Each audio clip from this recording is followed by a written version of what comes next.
విశాఖలో railway zone జాప్యానికి రాష్ట్ర ప్రభుత్వం స్థలం ఇవ్వకపోవటమే కారణమన్న పీయూష్ గోయల్ వ్యాఖ్యలకు మంత్రి బొత్స కౌంటర్ ఇచ్చారు. రైల్వే జోన్ కోసం స్థలాన్ని తమ ప్రభుత్వం రైల్వే శాఖకి అప్పగించిందన్నారు. పీయూష్ గోయల్ అబద్ధాలు చెబుతున్నారని ఫైర్ అయ్యారు. Government also delivered on the promise to establish a separate railway zone in Visakhapatnam for Andhra Pradesh after bifurcation. That decision was taken when I was the railway minister. Even though the zone has been approved now almost 5 years back, the YSRCP government has not yet in 5 years provided us land to situate the headquarters in Visakhapatnam.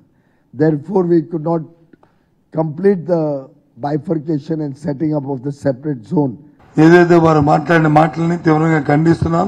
దయచేసి ఒక కేంద్రం బాధ్యతలో ఉన్న కేంద్ర మంత్రిగా ఉన్న వ్యక్తులు ఇలాంటి ఇన్ఫర్మేషన్ లేకుండా వాస్తవ పరిస్థితులు తెలుసుకోకుండా ప్రభుత్వాల మీద వచ్చి ఇలా నేను మాట్లాడడం అనేది సమంజసం కాదు. 19లో మా ప్రభుత్వం వచ్చిన తర్వాత మళ్ళీ దాని మీద ఎవరైతే అక్కడ కొంతమంది హక్కుదారులు మేము హక్కు మాకుంది, మాకు ఇక్కడ డిఫామ్ పట్టాలు ఇచ్చారు, లేదా ఇంకో పట్టాలు ఆక్యుపేషన్ ఉందని ఎవరైతే చెప్పుకొస్తున్నారో వాళ్ళందరినీ వికెట్ చేయించి రైల్వే వాళ్ళు జీవీఎంసీ వాళ్ళు కలిపి జాయింట్ ఇన్స్పెక్షన్ చేసి వాళ్ళకి వచ్చి ల్యాండ్ అప్ చెప్పాం ఈ సంవత్సరంలో.